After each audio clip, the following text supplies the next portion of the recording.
거기 사는 증시 각도기. 안녕하세요. 증시나 집안지원입니다. 네, 안녕하십니까. 정말 이스라엘 너무 미워지네요. 네타냐후 너무 싫어. 갑자기 이렇게 폭격 소식이 들려가지고 하여튼 세계 평화를 위해서 좀 수상이 바뀌었으면 좋겠습니다. 이스라엘 수상이. 총리구나. 수상이 아니고요. 네, 총리죠. 진짜 너무 안타까움. 참나. 이때까지 뭐 이란 이스라엘 갈등 관련된 이슈가 한 번씩 있었는데 네. 좀 이렇게 단발성으로 끝나곤 했거든요. 근데 오늘은 조금 시장에 충격을 좀 줬던 것 같아요. 실제로 폭격은 처음이죠. 사실상 그냥 단발로 뻥 날리고 끝났는데 이거는 뭐 공습을 한 것처럼 뉴스가 나오던데. 그리고 주요 지도자가 사망을 하기도 했으니까 이거는 우리가 이란이라도 참기 어렵지. 이렇게 당하고 나서는. 네. 그래서 갈등이 좀 더 격화되지 않을까 이런 우려 때문에 시장이 잠깐 충격을 받았는데 그래도 외국인은 오늘도 플러스로 순매수로 전환을 했습니다. 장중에 팔더니 코스피는 오늘 0.8%대 하락을 했고 코스닥은 2.6%대 하락했습니다. 코스닥이 굉장히 충격을 많이 받았습니다. 폭락을 했죠. 네, 특히 바이오가 많이 빠졌고 2,000원지도 많이 빠졌습니다. 네. 오늘 개인이 5천억, 4천억씩 양시장에서 이렇게 사모았어요. 이때까지 좀 올라갈 때 쭉 순매도를 계속 해왔거든요, 연속으로. 네네. 그러면서 약간 하락 배팅하는 것 같은 느낌이 드는데 오늘 좀 떨어지니까 순매수를 좀 했습니다. 네, 환율은 그래도 1,368원, 뭐 그렇게 많이는 안 튀었습니다. 그리고 뭐 주요 아시아 증시도 1%까지는 안 떨어졌어요. 다 이제 한국 시장하고 비슷하게 정도로 좀 조정을 받았고 미국 선물은 그래도 1% 이상 이렇게 빠지고 있는 것 같아요. 1.5% 정도. 장중에는 뭐 한 2%도 이렇게 빠졌었는데 그 정도 충격을 받고 시작을 할 것 같고요. 외국인들의 오늘도 매수를 했는데 코스피에서 700억 샀고 코스닥에서 한 3천억 팔았습니다. 외국인이 역시 코스닥을 파니까 코스닥은 그대로 마이너스를 충격을 많이 받았어요. 어제 말씀드린 좀 층은 얇아요. 지금 아직까지도 여전히.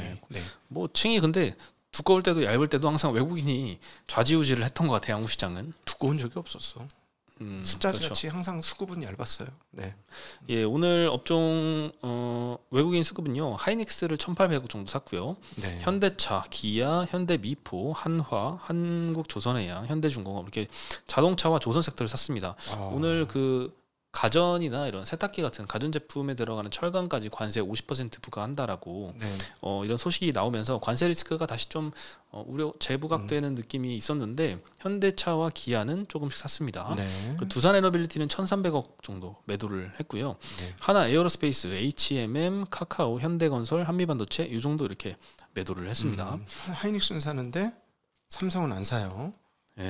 베타와 알파를 모두 갖고 가는 느낌입니다. 하이닉스가.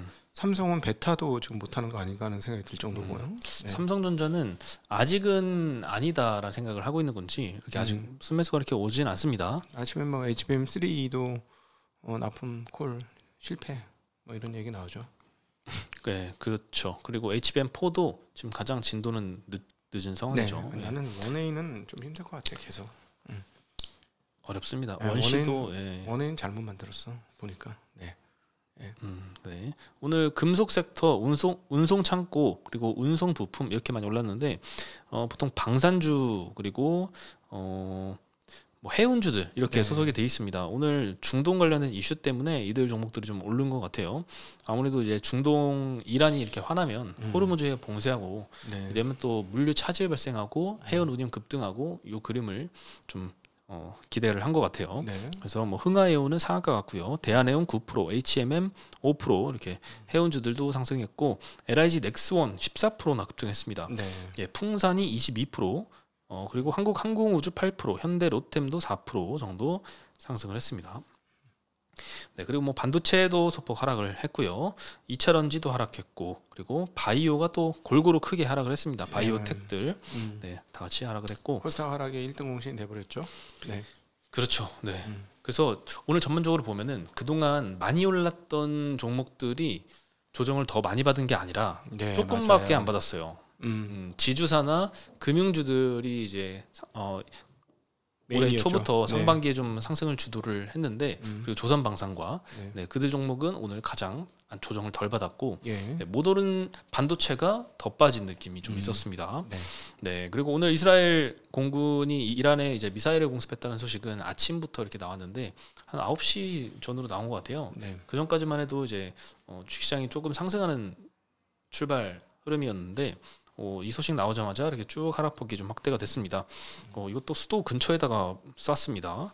네. 이란의 고위 당국자가 좀 사망을 하면서 이란이 또 혹독한 반격을 또 예고를 했습니다. 그리고 이스라엘 국방장관은 저녁에 특별 비상사태를 선포를 하면서 테헤란에다가 12시쯤 점심쯤에 또 추가 공습을 단행을 했습니다. 네. 그래서 상황이 조금 더 악화된 모습들이 이렇게 펼쳐졌고요.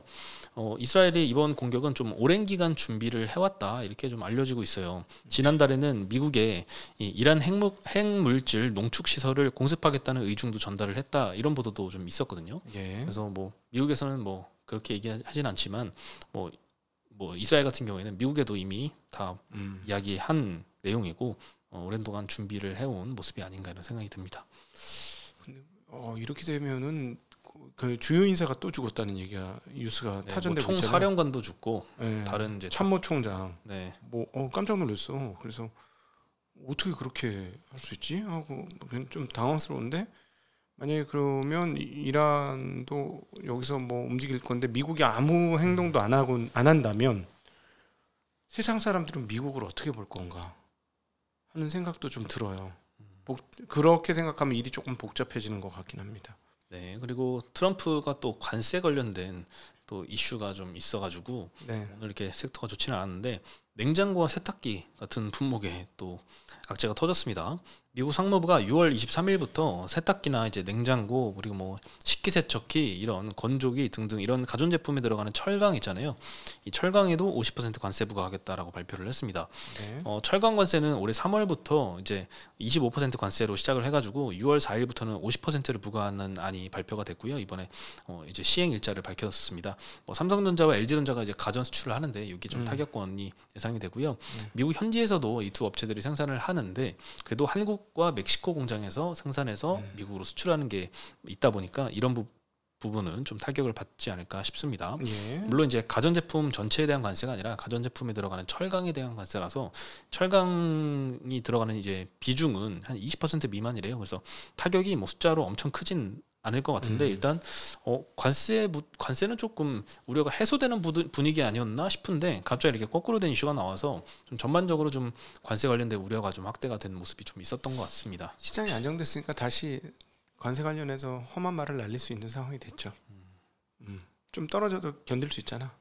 예. 근데 만약에 많이 떨어지면 다시 얘기 못 하겠지. 그래서 오늘 LG전자가 4% 하락했고요. 삼성전자도 2% 정도 하락을 했습니다. 네. 그 텐센트가 넥슨을 인수를 한다는 설이 좀 보도로 나오고 있어요. 블룸버그 통신에서 보도를 했는데요. 텐센트 홀딩스가 넥슨을 150억 달러, 약 20조 원 정도의 인수를 검토하고 있다라고 보도를 했습니다. 그래서 고 김정주 회장의 유족들과 관련 내용으로 좀 접촉을 했다라고 알려졌고요. 2019년에도 넥슨을 인수하겠다는 참여 의사를 보인 적은 있었는데 실제 본입 차례는 참여하지 않았거든요. 근데 이번에도 의사를 일단 보이는 거는 같습니다. 그래서 오늘 기대감 때문에 넥슨 게임즈가 한 10% 상승해서 마감을 했고요. 그리고 파마 리서치가 오늘 17%나 급락했습니다. 네. 인적 분할 공시를 했는데요. 네, 인적 분할 공시를 보통 이제 주가가 굉장히 좋았고 비즈니스 모델도 좋고 인기도 굉장히 많고 그래서 악재가 없었던 종목으로 이제 꾸준하게 이렇게 올라가서 7만 원부터 오른 거예요. 네, 계속 상승했거든요. 근데 오늘 인적 분할 공시를 보고 좀 의아했어요. 굳이 그럴 필요가 있을까 하고 이제 지분 구조를 봤는데 할만하겠다. 네, 딱 그거구나라는 생각이 들었습니다. 지주사와 사업회사로 이렇게 분할을 할 예정인데요. 파마리서치 홀딩스와 그냥 파마리서치 해서 지주사와 에스테틱 사업회사 이렇게 분할이 될 예정입니다. 인적 분할 목적에 대해서는 파마리서치 측에서 밝힌 바로 따르면 각 사업 영역별 경쟁력을 강화하고 변화하는 시장에 능동적으로 대응할 수 있는 체계를 구축하기 위해서다 이렇게 밝혔는데 이해가 하나도 안 가긴 합니다. 인적 분할한다고 사업 영역별 경쟁력이 강화될 것도 없고 하던 일 그대로 하는 건데 뭘. 네, 시장에 능동적으로 분할해야 더 대응을 잘할 수 있을지도 무슨 말인지 잘 모르겠어요. 주식하고 무슨 상관이야. 예, 그래서 이제 지분율을 보면은 대주주가 특수관계자 포함해서 지분율이 34.5%입니다. 네. 이건 상당히 좀 낮은 수준이죠. 그래서 인적 분할하고 이제 34.5% 지분을 지주사도 34.5% 그렇지. 대주주가 갖고 사업회사도 34.5% 갖는데 사실 지주사 지분만 높고 사업회사 지분은 사실 필요 없잖아요. 네. 그래서 공개면서 해가지고 이거 출자 전환해서 지주사 지분율을 더 높이는데 사용을 하고 지주사는 사업회사 지분을 갖고 이 구조로 좀 만들려는 네. 뭐 전형적인 인적 분할을 통한 지배력 강화 이슈일 것 같습니다. 거래소가 허락을 안 해주면 참 쉬울 텐데. 거래소가 뭐 소액주주들이. 아니 그러니까 지금은 뭐 법이 허용한 범위 내에서 이루어진 일이라서 뭐 거래소가 이거를 뭐 막을 그러니까 기준은 거래소 없고. 저희는 그거 두 개 분할하는 거에 대해서 납득이 안 되는데 그러면 상장 철회하시죠. 이러면 되잖아. 일본처럼 나가세요. 일본이 그랬어요? 일본 PBR 1배 이하는 퇴출시키겠다 그랬잖아. 그 거래소 할 수 있는 거예요. 이런 식으로 하면 저희 거래 못 합니다. 해버리면 되는 거죠. 시장에서. 시장 아니야 시장. 좌판 빼세요. 장사 못 합니다 이제. 이렇게 하면 되는 거잖아. 이거는 소액주주를 피눈물 나지. 이거 야. 인적 분할이 사실 시장에서 긍정적으로 영향을 끼친 적이 최근에 본 적이 없어가지고. 이거 말도 안 돼, 진짜. 굳이 뭐가 경쟁력이 좋아진대. 지금 하는 거하고 내 이 회사 안 가봤지만 그 빌딩 타기 한번 해볼까? 분할을 해야 뭐 회사가 좋아지는지 똑같을 걸? 분할하는데 이사한다고 바빠져가지고 더 일만 못하지. 그지 않을까? 층 막 바꾸고 막 이래가지고. 네, 그래서 인적 분할을 잘 활용을 해야 될 텐데, 하여튼 이건 결국 지분율 때문에 그런 거 아니에요. 지배력 강화를 위한 거죠. 인적 분할 과정에서 이제 소액주주들이 피해를 본다면 네. 그 상법 개정안이 통과된 이후에는 뭔가 좀 딴지를 걸 그런 건이 있을 텐데 지금 상법 개정안 통과되기 전이고 이 시점에 맞춰서 빠르게 좀 인적 분할을 결정을 한 게 아닌가 좀 생각이 듭니다. 그러니까 이렇게 얌통머리가 없고 염치가 없는 게 우리나라의 어떤 일반적인 상황이라는 게 너무 정말 안타깝습니다. 이렇게 염치 없는 사람들만 막 부지기수야. 이러니까 욕을 먹는 거지. 그렇죠. 근데 입장 바꿔서 생각해 보면 각도인님이 만약에 대주주예요. 네. 34% 갖고 있어요. 근데 이제 회사도 좋고 한데 이거 상법 개정안 통과되면 주주 행동주의 막 덤빌 것 같고 불안한데 지금 딱 인적 분할하면은 지배력 싹 강화시키고 좋을 것 같은데 나는 안 할까요? 저는 안 해요. 안 해요? 저는 별로 그런 생각이 없어요. 네, 훌륭하십니다. 그냥 일만 열심히 해가지고 계속 지금 주가가 지금 몇 배가 떴어요. 이 회사 5배가 넘게 떴는데 주가 계속 올라가면 무슨 공격을 해? 안 되지. 진짜. 그래, 근데 모두가 이렇게 도덕적이면 좋을 텐데 도덕성에만 바라기에는 사실 좀 그래서 법을 바꾸자는 거예요. 그래서 규제가 필요하죠. 도덕성에만 바랄 수가 없으니까. 상법 개정안이 통과가 되면 사실 지난 것들은 건들 수가 없는 게 좀 아쉽긴 해요. 이제부터는 조금 딴지걸 건덕지가 생기는 거고 그 이전까지 했던 건들을 되돌릴 수 있는 법안은 아니기 때문에 되돌리게 해야죠. 되돌리게 한다고요? 왜냐면은 너 자사주 매입 소각해 뭐 이런 거 해야지. 주주가 적극적으로 주주 행동주의를 할 수 있어요. 뭐 그런 걸 유도하는 이제 다른 법안들이 좀 필요하겠죠. 법안 아니더라도 계속 해가지고 못 살게 해야지. 너희들 내가 보니까 그 기업 효율화에 있어서 하나도 도움이 안 되는데 그 사장님 왜 좋은 차 타고 다니세요? 차 바꾸세요. 뭐 이런 것도 할 수 있는 거 아니야? 그런 걸 이제 주주 행동주의로 할 수 있는 거죠. 그럼요. 그 지금 사모펀드들 인수해가지고 얼마나 쥐어짜는데요. 심지어 내가 사모펀드가 인수한 그 건물에 들어가 봤는데 수돗물도 조금밖에 안 틀어주더라. 진짜야. 진짜 그런 일이 있었어. 수돗물이 잘 나오던 게 안 나와. 왜 그러니? 수도가 맡긴다고 줄이는 거야. 에이 설마. 여의도 빌딩 거기 그랬어요, 진짜로. 그래요? 그래가지고 막 불만이 막 속출하고 그랬어 입주사들이. 그러니까 이렇게 기름 다 빼고 운영하거든. 그렇게도 하는데 그러면 뭐 이렇게 내 회사라고 막 아니 네 회사만이냐고 주주들 회사는 아니냐고. 너가 10,000원 쓰면 주주들도 그 주식 비례해가지고 뭐 1원이라도 쓰게 해줘야지. 근데 그나마 다행인 점은 이번에 상법 개정안이 이제 사실 바로 시행으로 안이 일단 짜여져 있더라고요. 그쵸. 통과가 되면 곧바로 시행입니다. 네. 예전 안에는 1년 후 시행이었거든요. 네. 근데 상법 개정안은 이제 소액주주 권리를 보호하자는 건데 유예 기간을 준다는 거는 1년 줄 테니까 그 안에 뭐 하고 싶은 거에 싹 다 해라. 약간 기회를 주는 느낌이니까. 지난번에 거래 그랬죠? 없애야 맞다라는 취지에 좀 공감이 갑니다. 그래서 이번에는 빨리 좀 통과가 돼야지. 이거 아까 읽어보니까 7월 달인가라서 상법 개정이 6월 달에 끝나고 나면은 이거 잘 안 될 수도 있을 것 같긴 해요. 주주들이 잘 모이면. 네. 그럴 수 있을 것 같습니다. 회사 측에서 또 주주들은 설득하는 과정이 있겠죠. 네, 뭐 납득할 만한 이제 설명을 내놔야 될 것 같은데. 난 납득 안 되는데. 네. 그렇습니다. 네, 그래서 상법 개정안이 빨리 통과가 되길 바라고요.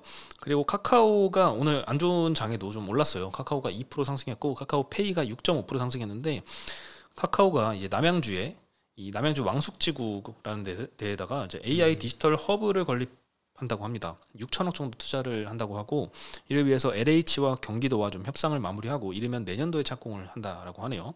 이재명 대통령이 후보 공약으로 냈었던 게 남양주 국가 첨단 전략산업 특구 지정이래요. 여기에 발맞춘 투자인 것 같아서 신정부에서는 조금 카카오가 좀 수혜 기대감이 좀 불어오는 것 같습니다. 네네.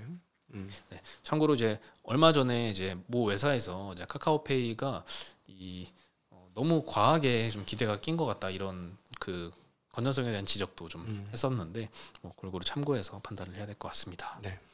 네. 오늘 소식은 여기까지고요. 네, 벌써 이제 금요일이 지났네요.